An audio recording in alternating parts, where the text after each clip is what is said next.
Welcome to Kitchen Countercraft. If you like this video, would you please like, comment, share, and subscribe. All right, I just did a video on Waterman Harmonious Green, and now I'm doing Waterman Audacious Red. I feel like it's Christmas time, but it's not. It is 4th of July time, so I think red is fairly useful around this time. I kind of love having red anyway in my arsenal. I actually realized when I was buying some diamine inks that I didn't have that many reds. I think I use them sparingly. I use them a lot to kind of underline, highlight, and really make things bold. As someone who teaches, I actually don't like using red, but I do believe in having that, especially for special days like 4th of July or addressing letters for Christmas or things like that. And even then, it's more for the art piece of it. So red is great to have. It's that accessory that you need, just like in a wardrobe. So I needed a red to go into my vintage pens. And as I mentioned in the Waterman Green video, there are limited inks that you can use in your vintage pens, mainly because of the way that they react.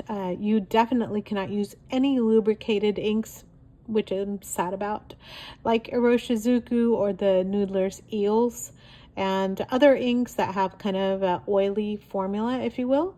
And so you also want to avoid any shimmers, sparkles. They will clog up the mechanisms, especially if they are vintage. So you want to stick with some very basic inks and basic and stable. And this information comes from people who restore fountain pens. And so I actually got to attend a clinic in person in Arkansas when I was there for the Arkansas Pen Show and watched Danny Fudge talk about how inks gunk up old vintage pens. They do not do that kind of as a standard, not as a rule, to the new pens, mainly because they're easier to kind of break down and clean out and things like that. So, all right.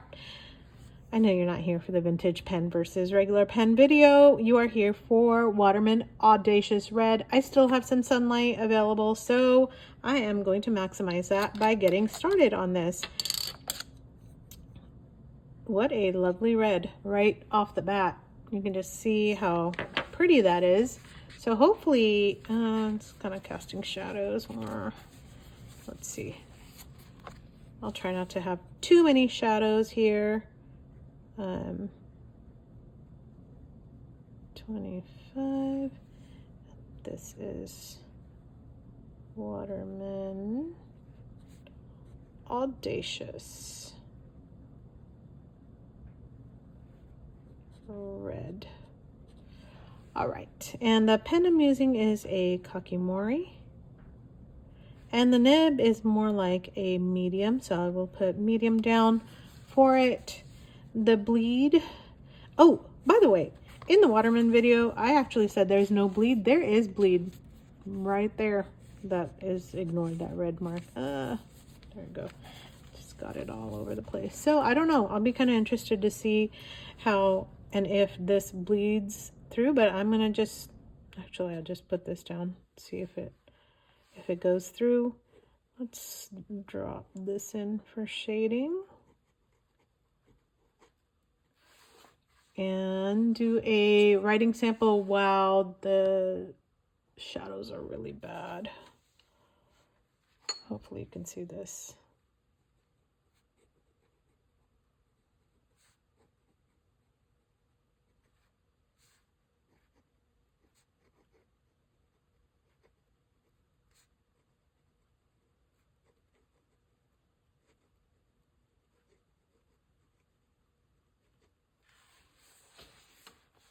Okay,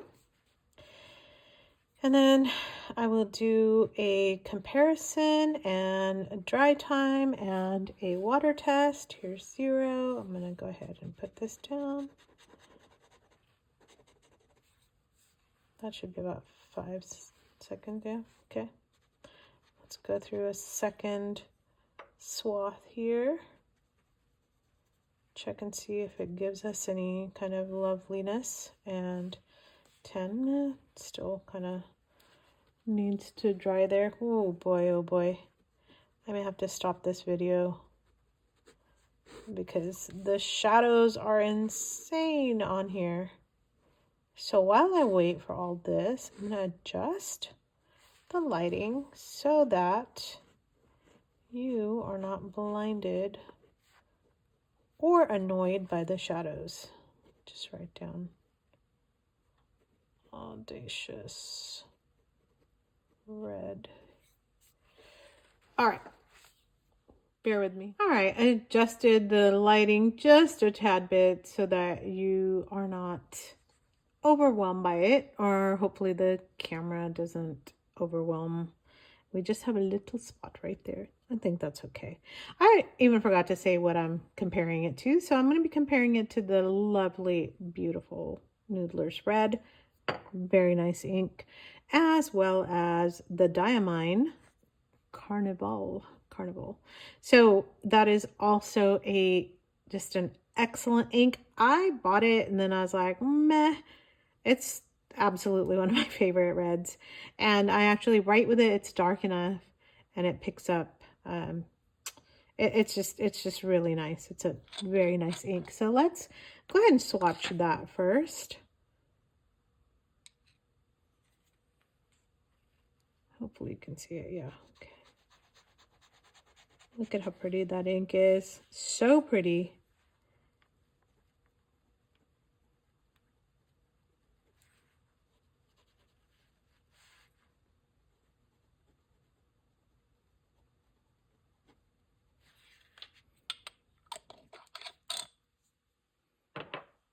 All right, next is the Noodler's Red.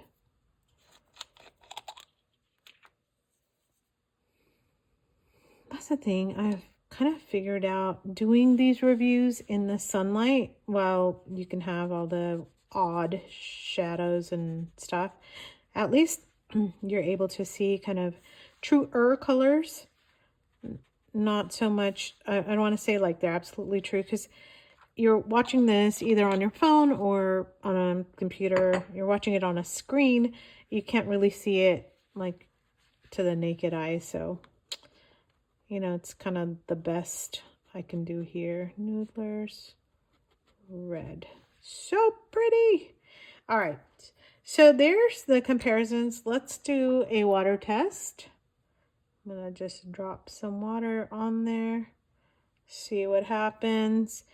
And the water test is to figure out that if you're writing and you kind of accidentally set your teacup or coffee cup by it, would it just absolutely do away with your writing, or would you still be able to see what's going on and after you cleaned it all up? And I kind of dabbed that. I wonder if even if I smear it, it's pretty good.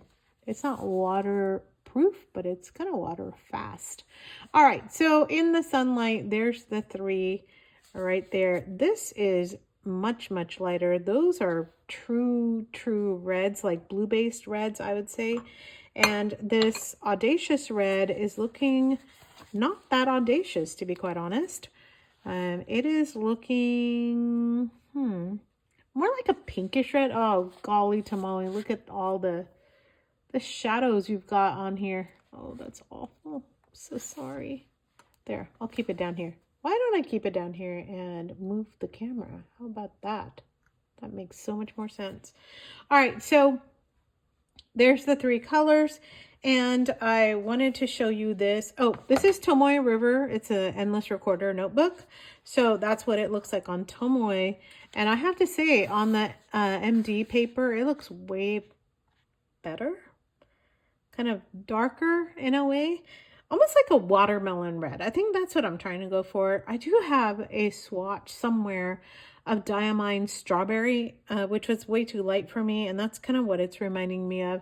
I was hoping it'd be a lot redder, kind of like some of these here, like J.R. Ben Roses, but no, it's kind of looking almost corally pinkish as compared to even Wax Seal, which is Diamine. Diamine Poppy's too dark. a cause in its own league. Yeah, I'm not really finding anything else. That was Detrimentus Poppy. Okay, so yeah, there's the on MD paper. It looks a tiny bit different than here, but not, I mean, still fairly close. So what do you think? What do you think of Audacious Red? Now, again, I bought it because I cannot use that or that in my vintage pen, so I have not many choices other than black or blue, and now I have green and red, so that is making me even more happy, although I do have Waterman Tender Purple. Such a gorgeous ink. I don't think I've done Tender Purple. Wait for that. It's going to be coming up next. If you have any comments on the reds, I would love to hear them. If you have a better alternative for your vintage pens, I would love to hear that too. I am not the authority on any of this. And if you will, stay tuned for Waterman Tender Purple. I'd love to show you that one as well. So stay tuned. And until the next time, bye.